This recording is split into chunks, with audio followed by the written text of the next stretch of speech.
kulanti wanaagsan saaxiibayaal kuna soo dhawaada warbixin aan ku eegayno hay'adda nabad sugidda iyo sirdoonka qaranka ee loo yaqaan NISA. sidoo kale waxaan warbixintan isbarbardhig ku samayn doonaa Fahad Yaasiin oo ahaa taliyihii hore ee NISA iyo Mahad Salaad oo hadda loo magacaabay. hay'adda NISA waxaa maanta hoggaankeeda la wareegi doona xildhibaan Mahad Maxamed Salaad oo 5 sano la soo dhaafay ahaa mucaarad weyn oo si xoog leh u diidanaa xukunka farmaajo iyo kooxdiisa. waxaana walaac iyo hadalhayn badan ay ka dhalatay magacaabista Mahad Salaad loo magacaabay hay'adda ugu shaqada iyo xog raadinta badan hay'adaha amniga ee ka jira Soomaaliya waxaana ay dad badan qabaan in Mahad Salaad oo 5 sano la soo dhaafay ahaa mucaarad si gaar ah u eedayn jiray hay'adda NISA inuu la imaan karo argoosi siyaasadeed oo lagu beegsanayo siyaasiyiin iyo saraakiil ciidan oo 5 sano la soo dhaafay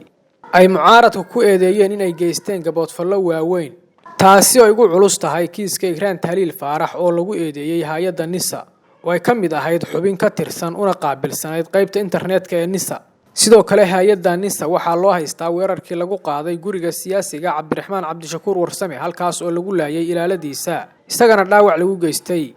NISA oo intaas oo eed ah loo haysto ayuu la wareegayaa Mahad Salaad oo kamid ahaa dadkii eedahaas u soo jeedin jiray hay'adda NISA. waxaana la eegayaa sida uu Mahad Salaad u maarayn doono eedahaas loo haysto hay'adda NISA oo hadda isagu madax ka yahay. marka intaas laga soo tago su'aasha ugu badan ee dadweynuhu isweydiinayaan ayaa ah Mahad Salaad ma leeyahay aqoon ciidan sideese ayuu ku maamuli karaa hay'addan isagoo aan weligiis ciidanimo ka shaqayn. marka la isbarbar dhigo Fahad Yaasiin iyo Mahad Salaad midkoodna ma lahayn aqoon ciidan weligiisna lama shaqayn hay'ado amni laakiin Farmaajo ayaa kal hore Fahad Yaasiin oo ahaa wariye u magacaabay NISA wuxuuna Fahad Yaasiin ka dhigay hay'ad dadku ay si weyn u garanayaan si toos ahna ula macaamisha caalamka iyadoo ay isdhaafsadaan xogaha amniga. waxayna qabaan dadka ka faallooda arrimaha amniga in Fahad Yaasiin uu NISA meel fiican gaarsiiyay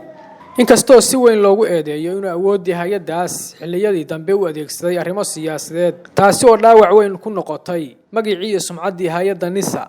haddii aan u soo laabano dhinaca Mahad Salaad iyo sida uu NISA u ekaysiin karo dad badan waxay qabaan inuusan Mahad Salaad ka aqoon yarayn Fahad Yaasiin dhinaca amniga waliba Mahad Salaad ayaa soo qaatay koorsooyin la xiriira amniga ayay ku doodayaan laakiin Mahad Salaad waxaa laga sugayaa sida uu kala ilaaliyo NISA oo ah hay'ad amni iyo siyaasadda. haddii uu Mahad Salaad labadaas kala ilaaliyo wuxuu noqon doonaa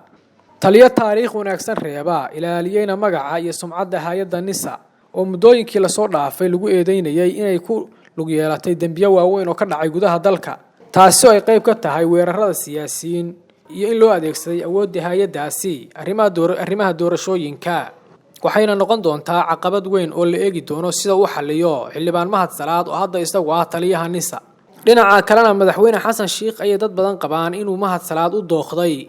inuu yahay siyaasi mabda' leh oo garanaya sida loo maarayn karo hay'adaha amniga.